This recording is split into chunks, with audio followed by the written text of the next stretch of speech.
Hello and welcome to LA Rider. I'm TW Robinson. And I'm Tammi Arender. And we're here at my favorite Harley dealership, Bleu Bayou Harley-Davidson in Monroe, Louisiana. And welcome back to my neck of the woods, where we can always find a good ride, lots of fun, and some good food too. And you know how I like good food. And we're going to find you some good food here shortly, but let's start with a ride for a cause.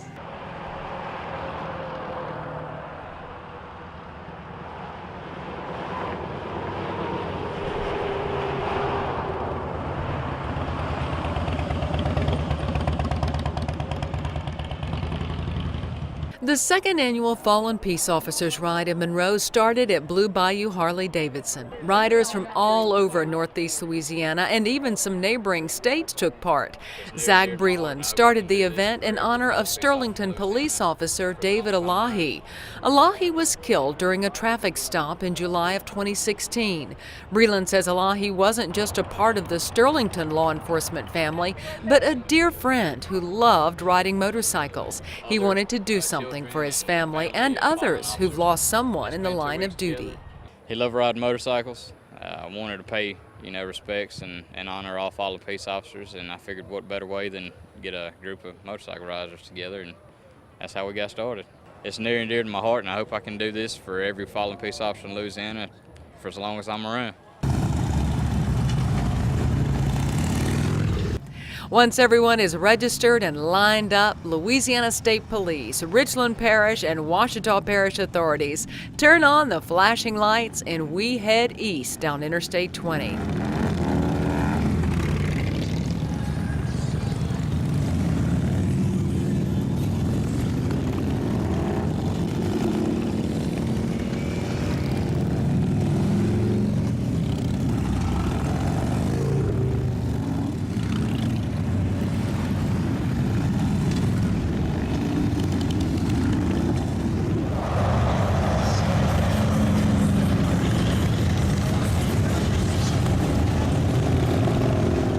The long line of motorcycles is a true testament to what this ride is all about. We take the Rayville exit and then head south. It's just a 45-minute ride, but it's one that can have an impact for a lifetime. The money raised goes to COPS, Concerns of Police Survivors. Elaine Johnston of Bastrop is a member. She lost her husband, a Louisiana State Trooper, in 1997.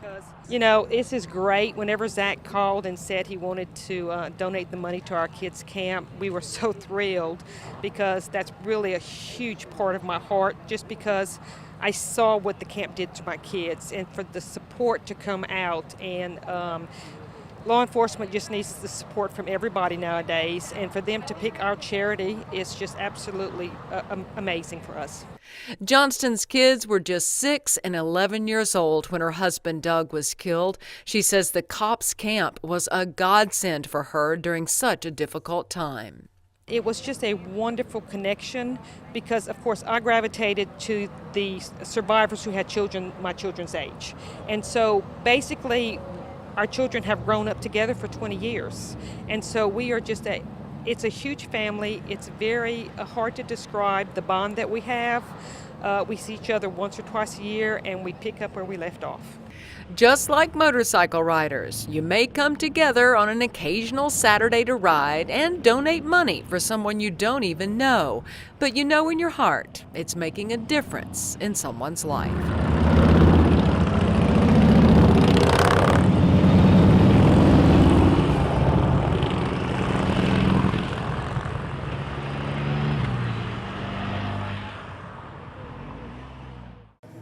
Tammi, what a great event for a great cause. Absolutely is, and I was honored to be a part of it and get to ride with them as well. But now, while you're in Northeast Louisiana, I've got one of my favorite places I want to take you to. It's kind of a ride through aviation history. We'll be back with that story. Stay with us. Support motorcycle safety and encourage other drivers to watch for motorcycles. Purchase a motorcycle awareness specialty plate for your car, truck, or motorcycle. For an additional $25 a year, you can help the Motorcycle Awareness Campaign promote safety, awareness, and training programs throughout Louisiana. I'm TW Robinson. No matter what you ride, put a MAC plate on it and help support motorcycle awareness wherever you go.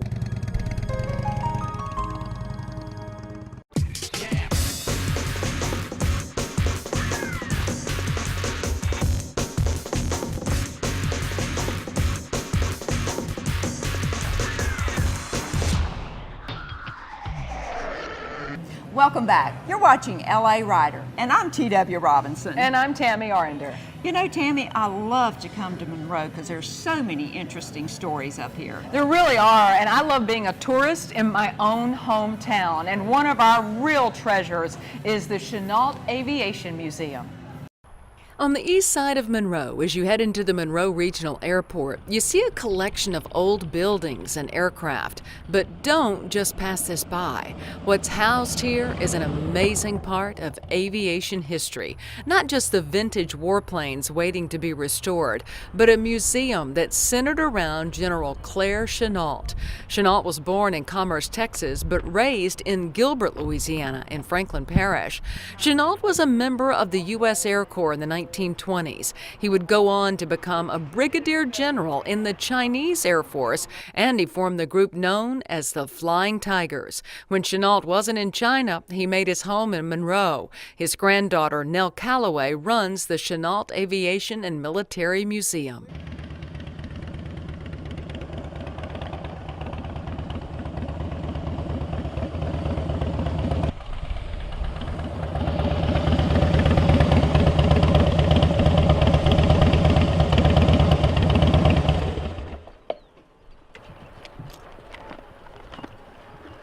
This visit for me has been long overdue. This is right here in my own backyard, and it's one of those hidden treasure gems that everyone needs to make a point to come see, whether you live here or not. Let's go in. Hi, Tammi. We are so glad to have you here. Oh, I'm thrilled this is to be here. Such a treat for us. Well, and I am overjoyed to be here because I've heard so much about it. And, I've lived away for so long, and I'm like, I have got to get out to the Chennault Aviation Museum. So, well, we're glad you're here because the main thing is we tell everybody that comes in the front door that we have such a rich history here in Northeast Louisiana to be proud of. We have made so many contributions, and this gives us an opportunity to share with people that are coming in from out of town, but also people who live here that aren't aware of this rich history. And I'm so glad you're doing that. So I'm going to let you give me a tour. Super. We have maps here of the visitors we've had in the last few years, and if you look, we have had so many international visitors. We have around 30,000 visitors a year. Wow. And we have all wars from World War I through Iraqi freedom. This wall right here is dedicated to World War I, and we even have a couple of Civil War pieces in that. This is our trophies of war from Germany. And this museum is a little different from most museums in that we are a museum of the people. We don't focus on the wars necessarily, but we focus on the people that served in the wars. Right. We have many exhibits of different family members, whole family members. One, we had 17 family members who served in the military. Really? That we have, yes. And these two rooms are also World War II exhibits, and we have different branches of the military, so it's a little bit divided up between the Navy and the Army and the Air Force and the Marine Corps, and of course the Coast Guard exhibit we have. We need to let our current soldiers know they're not going to be forgotten. Right, we pay tribute to their service, and a lot of people, we tend to go on with our normal lives, so it's real important to us that we honor the men and women that are serving now. And so then we'll go back here to the other part of the museum. This is based on General Chennault's book that he wrote in 1949. As you see, it is a bilingual exhibit. This is very important because, number one, our relationship with China and the United States is the most important relationship in our world today. And so it was very, very important to show what General Chennault was able to do with the Chinese people. I worked hard to serve my country, but my commanding officers rarely agreed with my ideas about aviation and combat. So I retired and accepted an invitation to go to China. He went to China before anybody else. He went to China in 1937, way before World War II started. What he was able to do to build the infrastructure for the war that was to come is pretty incredible. We say we have the largest collection of Chennault artifacts. We have his passport that he had when he left for China. We have a camera he used when he landed in Japan, actually, and took reconnaissance pictures of the Japanese factories. We have several magazines covers here that he was on during the wartime. He got his flight training in the military. He joined the military in 1917 after the start of World War I. Okay. And he wanted to fly. but they told him he did not possess the necessary qualifications to be an aviator. He actually, so they put him on a horse, and he was in the cavalry during World War I, but he got his wings in 1919. This is his logbook that he came home to recruit the Tigers, and this was 1940. We have President Roosevelt signing the Lend-Lease Act to purchase 100 of the P-40 Warhawk airplanes that they became famous Flying Tigers for. And he recruited about 100 pilots, about 200 support crew, and they started arriving in China in 1941. When did you realize that your grandfather truly was a hero and a celebrity? You know, I really, to be honest with you, I knew that they had written many books about him, and I had read several of the books. And my mother even, I don't think she realized it until we visited China the first time in 2002, unfortunately. She was in her 70s. We had never been told these stories here. My grandfather never talked about them. I was only 8 when he passed away, and I remembered him as granddaddy. She was 9 when he left for China. And I don't think she ever understood why he chose the Chinese people basically to help them rather than come back to his family here. But when you hear about the atrocities that the Japanese were doing, then you begin to understand why he was a savior to them. The story of General Claire Chennault is a fascinating and perhaps intriguing look at America's other battleground in World War II, and there's no better place to learn about it than this wonderful museum named in his honor, especially when the one telling the story is his granddaughter. No matter where you live, a trip to the Chennault Aviation and Military Museum is worth a ride.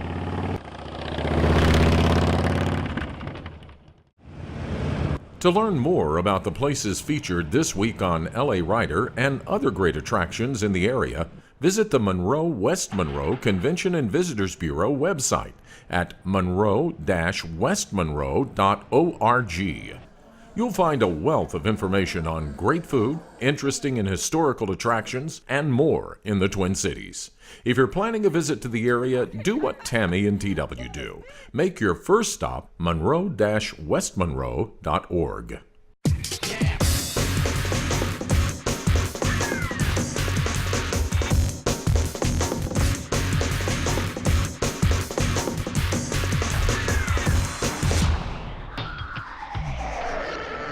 I'm TW, and we're here at Coyotes for Harleyween. Baton Rouge's iconic custom bike builder Coyote throws a big party each year around Halloween. Coyote, friends, and family cook up lots of goodies, chill down the margarita machine, and open up the garage. And with bike lifts serving as food tables, the feast begins.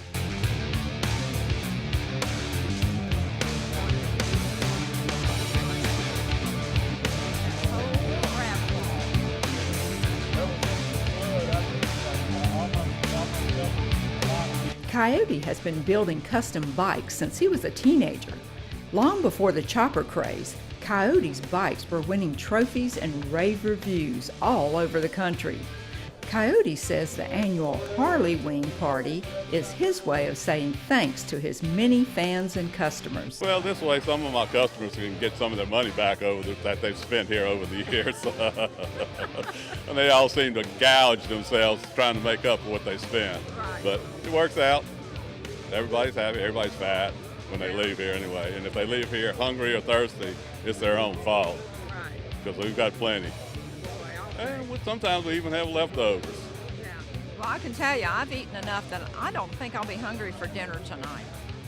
You better take something to go with you because you will be after a while. So who is this master builder, known only as Coyote? Well, apparently his real name, yes, he actually has one, is a closely guarded secret that even some of his biggest fans and customers don't know. What is Cody's real name? What's his real name? I don't know. I've always known him by Coyote. So, what is Cody's real name? I don't know. See? I'm not Know. the only one that doesn't know. What is Cody's real name? Oh, shoot, I've always known him as Coyote. There you go. See, I don't know it either. Do you know? Coyote. No? Coyote. Coyote? Yep, that's it. All right. What is Coyote's real name? I couldn't tell you that. I've known Coyote for 30 plus years and I don't know it. I have no idea. Do you know what Coyote's the real name is? What's his real name? You don't know? Do you know Coyote's real name? No, I don't. But I wish I did. But it doesn't matter. He lets you come and eat his food. You got that right. I thank him for that. I thank him. He's a real fine man. Coyote himself won't divulge it or tell you why he's called Coyote. I howl a lot. Oh. So how did you get the name Coyote? It's been with me all my life. I really don't know. It just showed up one day. Even people who have known him since childhood have a hard time recalling his real name. I live by we grew up next door to each other. Oh, you did? Yeah. Okay. So Coyote is his real first name? That's what we've always called him. Frustrated in our attempts to uncover Coyote's full name, we went straight to an undisputable source, his mom. Surely she could tell us. We're doing a survey here to see how many people know what Coyote's real name is. Oh heck, why destroy the mystery? Don't worry, Coyote, your secret is safe with me. Maybe I just looked like one at the time. At the time. At the time. Maybe things have changed over the years. But it stuck, works for the business. Well, So it seems like everybody knows it. Oh, See, now, if I decide to get in trouble or something, I can change my name and nobody will know who I am.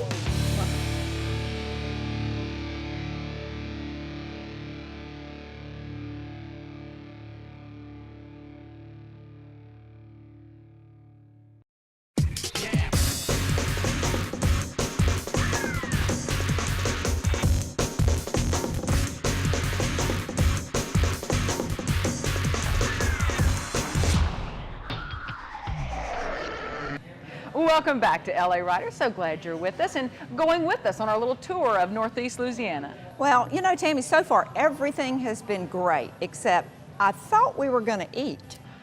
You are so right, and I don't usually forget that. So let's get you fed.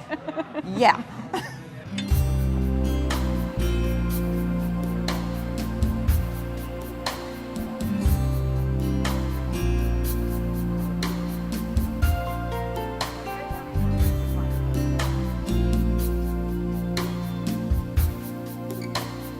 I promised TW I'd get her some grub, but you know me, I also want some true southern outdoor ambiance. And there's no better casual waterfront dining in Northeast Louisiana than Moon Lake Marina.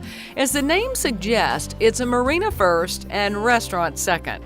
But nothing second-rate about the food here. It's not a big menu, but what they do offer is mouth-watering. Hard-to-beat burgers cooked on an open flame. And your hardest decision of the night?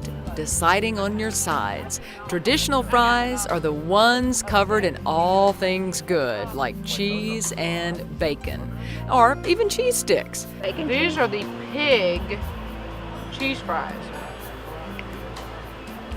Pig describing the fries, not me.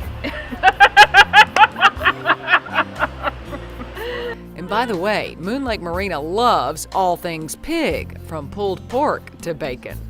So whether you're on the bike or not, plan your day around a sunset meal at Moon Lake Marina, just north of Monroe, on the backwaters of the Ouachita River. It's a fabulous way to end the day.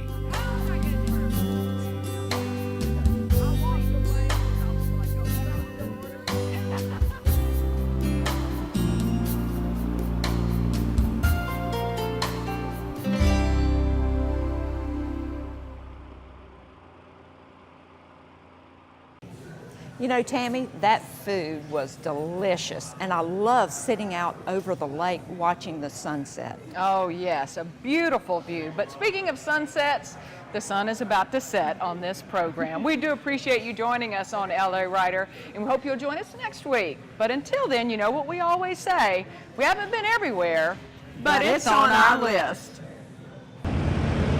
To learn more about the places featured this week on LA Rider and other great attractions in the area, visit the Monroe West Monroe Convention and Visitors Bureau website at monroe-westmonroe.org. You'll find a wealth of information on great food, interesting and historical attractions, and more in the Twin Cities. If you're planning a visit to the area, do what Tammi and TW do. Make your first stop monroe-westmonroe.org.